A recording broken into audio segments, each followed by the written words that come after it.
네, 세상의 모든 것이 시작할 때와 끝날 때가 있는 것처럼 사람도 태어날 때가 있고 죽을 때가 있습니다. 마찬가지로 하나님이 이 세상을 창조하신 때가 있지만 언젠가는 하나님의 심판을 받아 멸망할 때가 옵니다. 그런데 대부분의 사람들은 많은 사람들이 죽는 것을 보면서도 자기 자신은 영원히 죽지 않을 것처럼 생각합니다. 종말의 징조가 확실하게 나타나는 것을 보면서도 종말이 오지 않을 것처럼 생각하는 것입니다. 그러나 하나님의 말씀인 성경은 분명하게 우리에게 말합니다. 한 번 죽는 것은 사람에게 정해진 것이요 그 후에는 심판이 있다라고 말씀하십니다. 사람이 한 번 죽는 것은 하나님이 정해 놓으신 것입니다. 그래서 반드시 죽게 되어 있습니다. 성경을 주위에서 읽어보면 성경이 우리 주님에 대해서 이야기할 때도 참 놀랍게도 주님의 죽음에 굉장히 많은 초점을 맞추고 있음을 알게 됩니다. 심지어 예수님 자신도 내가 이 땅에 온 것은 섬김을 받기 위해서가 아니고 섬기려 하고 목숨을 많은 사람의 대속물로 내어놓기 위함이다라고 죽음을 이야기했습니다. 그만큼 예수님 자신도 죽음에 대한 이야기를 참으로 많이 하셨습니다. 왜 그렇습니까? 그것은 우리 주님의 죽음이 그냥 죽음이 아니라 저와 여러분을 위한 대속의 죽음이기 때문에 그렇습니다. 그래서 이미 살펴본 사장에서 우리는 죽음을 바라볼 때 그 죽음을 형벌이나 저주라고 여기면서 두려워하는 것이 아니라 그 죽음을 잠으로 본다라고 했습니다. 그리고 이 죽음을 잠이라고 표현한 것은 잠에서 반드시 깨어나는 것처럼 주님의 나팔 소리가 울리면 잠에서 깨어 사랑하는 사람을 다시 보게 될 것이다 라는 것을 확실히 말씀하고 있습니다. 그러기에 우리는 소망 없는 사람들처럼 죽음을 슬퍼하지 않는다고 했습니다.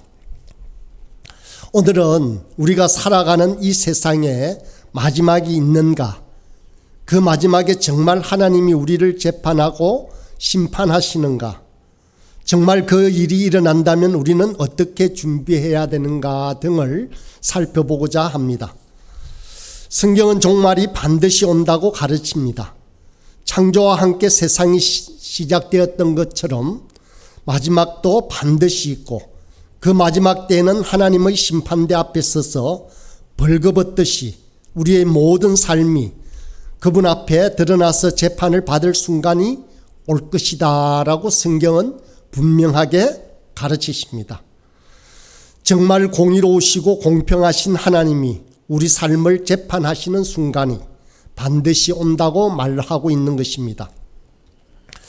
그날을 오늘 본문에서는 뭐라고 부르는지 살펴보겠습니다. 1절과 2절을 다시 읽겠습니다. 형제들아 때와 시기에 관하여는 너희에게 쓸 것이 없으면 주의 날이 밤에 도둑같이 이를 줄을 너희 자신이 자세히 알기 때문이라. 이 본문에서는 마지막 재판하는 그날을 주의 날이라고 부릅니다. 이 주의 날은 구약부터 신약까지 성경에서 다루는 아주 중요한 주제입니다. 우리가 사는 이 세상에 하나님이 여전히 존재하시고 이 세상을 다스리지만 우리 눈에 그 모습을 드러내시지는 않습니다. 그런데 주의 날은 하나님이 친히 살아계심을 드러내셔서 우리 앞에 나타나시는 날을 말합니다. 눈에 잘 안 보였지만 정말 주님이 계셨고 세상을 통치하시는 분이라는 사실을 확실하게 보여주는 그날이 바로 주의 날입니다. 그날에 악한 자들은 형벌을 면할 수 없고 선한 자들 즉 하나님의 백성은 말할 수 없는 영광과 복락을 누리게 될 것입니다. 이 주의 날이 신약에 오면서 예수 그리스도의 날이라고 명칭이 바뀌기도 하고 또 주의 날을 그날 혹은 저날이라고 지칭하면서 자연스럽게 예수님의 재림으로 연결이 됩니다. 그날을 신약 성경에 근거해 보면 먼저 오셨던 예수님이 다시 오실 때 세상은 마지막을 경험하게 될 것입니다. 예수님의 재림과 함께 이 세상은 종말을 보게 될 것입니다. 그런데 재림이나 종말이라는 주제를 다룰 때 세상이 늘 관심을 갖는 바와 성경이 관심을 갖는 바는 다릅니다. 세상 사람들은 재림, 종말이라는 주제를 다룰 때 늘 관심을 기울이는 것은 언제 오실까 하는 그 날짜입니다. 사람들은 종말과 주의 재림에 대한 이야기를 할 때 늘 날짜를 알아맞히려고 하고 그날이 언제인지 온통 관심을 쏟습니다. 그런데 성경은 변함없이 뭐라고 말하고 있습니까? 때와 시는 저와 여러분이 알도록 허락되어 있지 않다라고 합니다. 성경에서 종말과 주의 재림에 대한 이야기를 할 때는 세상에서처럼 그때가 어딘지가 아니라 다른 것에 강조점을 두고 있습니다. 저와 여러분은 때와 시기에 대한 관심을 옮겨서 성경이 진짜 우리에게 하라고 하신 그 일을 해야 하는 것입니다. 그것이 종말을 준비하고 재림을 믿는 성도의 올바른 태도라고 말할 수 있습니다. 저는 이단과 사이비를 분별하는 기준이 하나 있습니다. 종말의 날을 꼭 찍어 말하는 단체가 있다면, 사람이 있다면 그것은 분명한 이단입니다. 저는 어김없이 그를 이단이라고 사이비라고 규정합니다. 많은 이단들이 지금까지 그렇게 날짜를 정했습니다. 그러나 주님은 그 날짜에 오시지 않았습니다. 주님께서 모르신다고 하셨는데 자신들이 정확하게 찍어 말한다면 그것은 분명 거짓입니다. 오늘 본문은 주님의 재림의 때와 관련하여 어떤 비유를 들어 말하고 있습니다. 그것이 무엇입니까? 바로 밤에 도둑같이 이를 것이다 라는 것입니다. 밤에 도둑이 들 때 제가 며칠 몇 시에 갈게요 라고 말하는 도둑은 없습니다. 주님의 재림과 관련하여 성경이 변함없이 말하는 바는 그날과 그때는 아무도 모른다는 것입니다.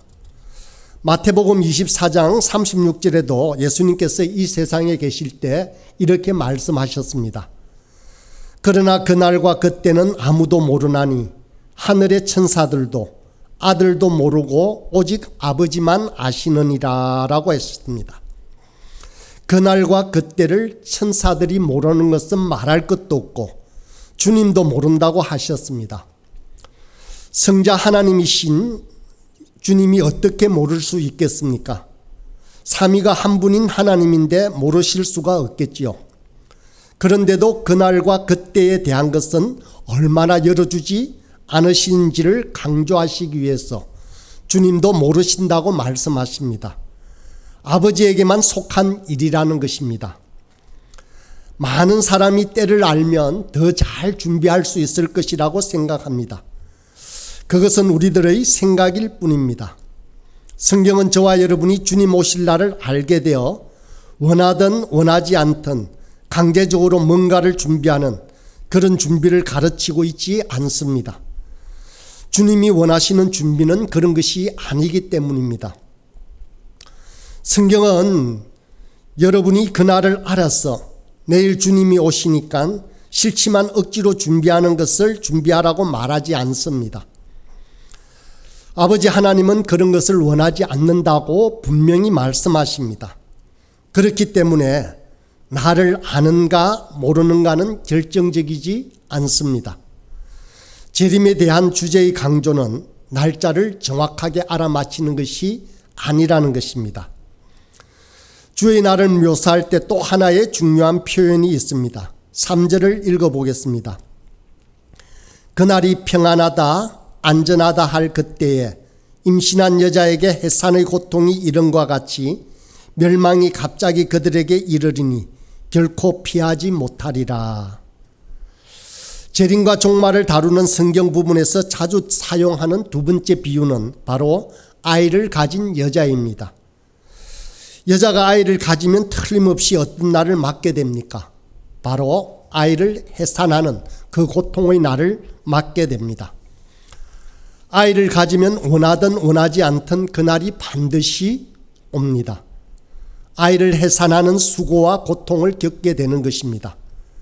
몇 월 며칠인가 하고 날짜와 시를 적시하지는 못하지만 임신하는 여자가 아이를 낳는 고통은 반드시 따르는 것처럼 예수님 믿는 성도로서 우리 삶에 아주 명확한 한 가지 사실은 그분이 반드시 다시 오신다는 것입니다. 반드시 재림이 있고 온 세상의 종말이 있는 것이 사실이라는 것입니다. 여자가 아이를 가져서 해산의 고통을 기다리는 것 같이 마지막 순간이 반드시 올 것이고 그때 준비되지 않은 모든 사람에게는 주님의 오심과 종말이 갑작스러운 멸망으로 다가올 것입니다. 전혀 준비되지 않은 상태로 그분의 오심을 맞이하면 갑작스러운 멸망과 고통을 경험하게 될 것이다 라는 것입니다. 이것이 성경이 종말과 재림이라는 주제를 다룰 때 늘 반복해서 가르치고 있는 핵심입니다. 사람들은 세기 말이나 전쟁과 기근이 몰아닥칠 때 종말의 날을 예견하려고 합니다.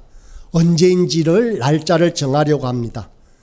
왠지 모르게 불행하고 왠지 모르게 말세가 가까운 것과 같은 때에 사람들은 말세와 종말을 예언합니다. 하지만 성경의 예언은 다릅니다. 우리가 평안하다 안전하다 할 때에 아이를 가진 여자가 해산의 고통을 겪는 것처럼 갑작스러운 멸망이 임하게 될 것이라는 것입니다. 세상은 말세지말의 현상이 나타날 때 종말을 생각하지만 성도인 저와 여러분은 그런 현상이 나타날 때만이 아니라 평안과 안전함, 아무 염려도 없는 그런 때에도 주님의 오심을 갈망하고 생각하고 기다려야 한다는 것입니다. 여러분, 평안과 안전은 당시 로마 제국의 슬로건이었습니다. 고대 로마가 수많은 나라를 정복해서 거대한 제국을 이루고 나서 비정복민들에게 자기들을 합리화시키기 위해서 가르친 것이 바로 로마 통치 아래서 있는 평화, 팍스 로마나가 임했다라고 말을 했습니다. 끝없는 전쟁이 휩쓸던 세상을 로마가 통치하면서 안전이 오고 평화가 왔다. 이것이 로마 제국이 세상을 향해서 끊임없이 내놓았던 슬로건이었습니다. 로마 제국이나 지금이나 세상은 늘 약속하는 것이 안전과 평화입니다. 주님이 없이도, 주님이 오지 않아도 안전과 평화가 가능하다고 가르칩니다. 이것은 로마만이 아닙니다. 미국도 그렇고 한국도 그렇고 중국도 그렇습니다. 위기를 이야기할 때도 있지만 자신들의 권력 유지를 위해서 세상의 권력과 세상의 가치는 끊임없이 안정과 평화를 약속합니다. 여러분, 오늘날 AI가 더욱 발달하게 되고 자동화 시대가 오면 세상이 얼마나 편리해지겠습니까? 그래서 참으로 모든 것들이 순탄하게 잘 이루어져 갈 것 같이 생각합니다. 그러나 고장이 나서 온 세계가 올스톱하는 이야기는 누구도 하지 않습니다. 세상이 평화와 안전을 이야기하고 목소리를 높여도 우리의 중심은 세상에 집을 짓고 땅을 사고 성공하는 세상의 가치에 함몰되지 말아야 합니다. 잉태한 여인에게 해산의 날이 반드시 오는 것처럼 주님 오실 날이 목전에 있다는 것을 알고 잘 깨어 있어야 하는 것입니다. 이것이 성경이 종말에 대해서 성도들에게 기대하는 핵심입니다.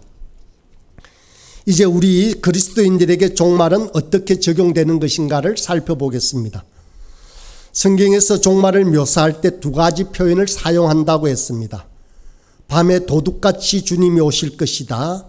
그리고 아이를 가진 여자에게 해산의 고통이 임하는 것처럼 갑작스러운 멸망이 있을 것이다 라고 말했습니다. 이 같은 일반적인 종말에 대해 묘사를 한 다음에 이 사건을 그대로 저와 여러분에게 적용하고 있는 것이 바로 4절의 말씀입니다. 다시 한번 읽어보겠습니다. 형제들아 너희는 어둠에 있지 아니하며 그날이 도둑같이 너희에게 임하지 못하리니라고 말합니다. 형제들아라고 시작하고 있지만 원문에는 앞에 접두어가 있습니다. 그러나라는 말이 있습니다. 그러나 형제들아, 그러나 너희들은 이라고 말하는 것입니다. 너희는 어둠에 있지 않기 때문에 그날이 도둑같이 너희에게 임하지는 않을 것이다 라는 것입니다. 성도가 되고 구원받은 저와 여러분에게 이 구원받은 사건은 참으로 놀라운 일입니다. 그래서 골로새서 1장 13절에서는 이렇게 묘사합니다. 그가 우리를 흑암의 권세에서 건져내사 그의 사랑의 아들의 나라로 옮겼다라고 말씀하고 있습니다. 이전까지는 여러분과 제가 흑암의 권세에 있었다는 것입니다. 그런 자리에 있는 우리를 들어서 사랑의 아들의 나라로 옮기셨다는 것입니다. 베드로전서 2장 9절에서도 이와 같이 말합니다. 너희를 어두운 데서 불러내어 그의 기이한 빛에 들어가게 하신 이의 아름다운 덕을 선포하게 하려 하심이다 라고 말합니다. 우리를 어두운 데서 불러내어 빛의 아름다운 곳으로 옮기셨다라고 말합니다. 요한일서 1장 5절에도 곧 하나님은 빛이시라 그에게는 어둠이 조금도 없다라고 말하며 그 빛으로 우리를 옮기셨다라고 말합니다. 우리가 빛 대신 하나님과 아무 관계없이 등지고 살 때는 우리에게는 어둠이었습니다. 이 어둠이 보여주는 의미는 무엇입니까? 어둠은 두 가지를 예표한다고 볼 수 있습니다. 하나는 무지이고 또 하나는 무관심입니다. 우리는 과거에 빛이신 주님과 관계없이 살면서 참으로 무지했고 무관심한 세상에서 살았습니다. 이 세상의 종말 주님의 재림에 대해서도 무지했고 무관심했더랬습니다. 우리의 관심은 세상에 어떤 집을 짓는가, 세상에서 어떤 대학을 나오는가, 세상에서 어떤 부를 누려야 하는가 이런 것들에만 관심이 있었습니다. 그런데 그 어둠에 있는 우리를 주님이 들어서 빛으로 옮기셨습니다. 그래서 무지하고 무관심했던 자리에서 우리는 지각이 생기고 관심이 열리게 됩니다. 어둠이 고통과 멸망을 상징한다면 빛은 무엇이겠습니까? 바로 소망과 기쁨과 영광입니다. 우리가 빛 속으로 들어와서 지식이 생겼습니다. 관심이 생겼습니다. 그러면서 영광과 존귀의 아름다움에 대해서 말할 수 없는 소망과 기대가 생겼다라는 것입니다. 저와 여러분은 빛의 자녀들이기 때문에 도둑같이 그날이 임하지 못할 것이라고 말합니다. 여전히 그날이 언제인지는 저와 여러분은 모릅니다. 그렇지만 우리는 빛의 자녀들이기 때문에 깨어 있을 것입니다. 빛에 속해 있고 지각이 열려 있고 관심이 살아 있습니다. 그래서 우리는 그날이 도둑처럼 오지 못하게 합니다. 6절의 말씀을 다시 읽겠습니다. 그러므로 우리는 다른 이들과 같이 자지 말고 오직 깨어 정신을 차릴지라 라고 말씀합니다. 성경이 종말을 이야기할 때 늘 강조하는 핵심 교훈은 때와 날에 대한 것이 아니라 예수님이 언제 오시더라도 어느 때 오시더라도 문제가 없도록 정신을 차리고 깨어 있으라는 것입니다. 그런데 여기서 오직 깨어 자지 말고 오직 깨어 정신을 차린다라고 하는데 우리가 늘 정신을 차리고 깨어 있을 수는 없습니다. 우리는 하루만 안 자도 피곤해서 못 견딥니다. 그래서 우리는 안 잘 수 없는 존재입니다. 그런데 자지 말고 깨어 정신을 차리라고 말합니다. 이것은 정말로 여기에는 분명한 의미가 있습니다. 자지 말라고 해서 정말 잠을 자지 않고 지내라는 의미가 아니라 저와 여러분이 무감각하거나 무의식 가운데 있어서는 안 된다는 뜻입니다. 삶의 어떤 자리에서도 저와 여러분이 살아있는 감각으로 무의식 상태가 아닌 주님의 생각으로 가득 채우고 있어야 한다는 것입니다. 한마디로 우리의 생각을 주님의 생각으로 가득 채우고 오직 주님만을 바라보며 그리고 주님만을 의지해야 한다는 것을 말합니다. 바로 이것이 우리 교회가 날마다 주님을 바라보고 주님을 의지하는 중요한 이유입니다. 여러분, 모든 삶의 자리에서 저와 여러분에게 평안과 안전을 약속하는 세상의 메시지에 속아 넘어가서는 안 됩니다. 예수님의 재림과 이 땅의 마지막 순간이 있다는 사실을 항상 우리의 의식 안에 두어야 합니다. 절대로 한순간도 주님 오심을 잃어버리거나 저와 여러분의 관심으로부터 떠나지 말게 해야 하는 것입니다. 늘 그런 일이 가장 주된 자리에 있어서 자지 않고 깨어있도록 해야 하는 것입니다.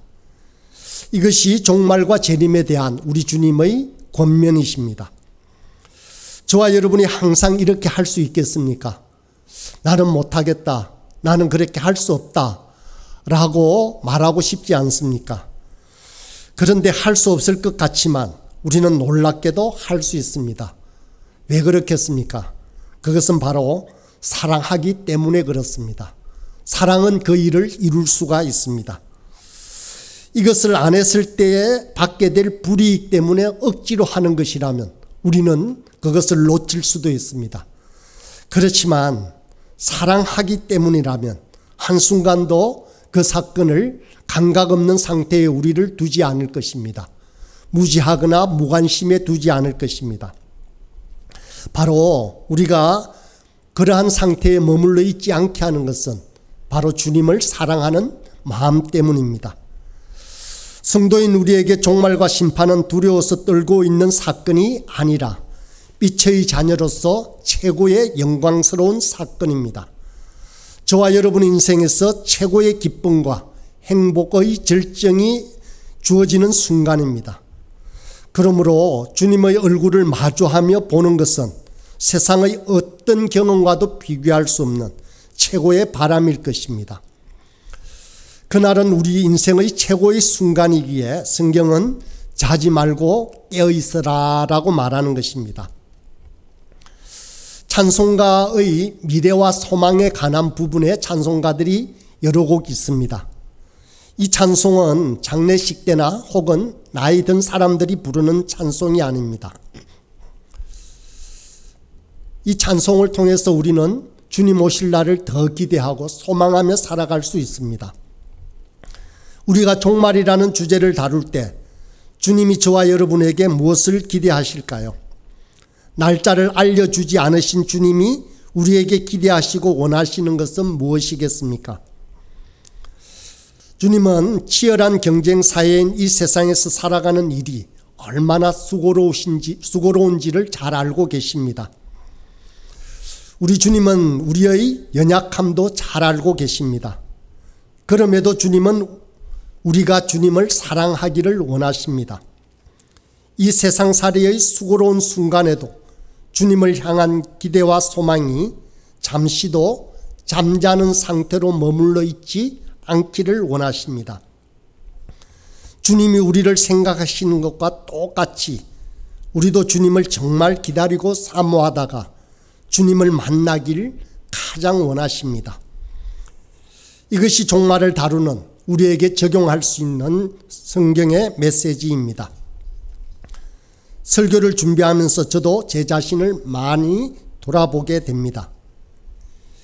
여러분에게도 주님의 다시 오심이 얼마나 자주 생각나는 주제입니까? 삶에서 어려움이 생기고 고난이 올 때만 푸념처럼 주님은 왜 빨리 오시지 않나라고 말씀하십니까? 이 세상이 주는 수많은 안정과 평안을 가지고 집도 사고 땅도 사고 부와 향락을 누리면서 조금 천천히 오시면 좋겠다라고 생각할 때는 없습니까? 하지만 주님은 우리가 정말로 주님이 오시는 것보다 더 원하는 것이 없는 삶을 살기를 기대하고 우리에게 명령하고 계십니다. 사랑하는 여러분, 진심으로 주님 속히 오세요라고 기도하는 것이 종말을 다루는 성경의 핵심적인 메시지입니다. 어쩔 수 없이 마음을 이쪽에도 빼앗기고 저쪽에도 빼앗기고 살아가는 현실이지만 우리는 절대로 세상에 지지 말고 오실 주님 앞에 우리의 마음 중심을 다 드려야만 합니다. 그날이 언제일지는 모르지만 언제라도 오실 때 우리의 마음을 다 드려서 정말 사랑하는 그분을 사모하고 기다려야 합니다. 우리는 종말이 갑작스러운 멸망의 고통이 아니라 빛의 자녀들처럼 주님 오실 그날임을 분명히 붙들고 깨어 기도하며 하루하루를 살아야만 합니다. 주님의 오심을 기대하는 삶, 그것이 바로 성도들의 삶입니다. 이런 삶이 저와 여러분의 삶이 되어서 복된 은혜를 풍성히 누리기를 바라고 축복합니다.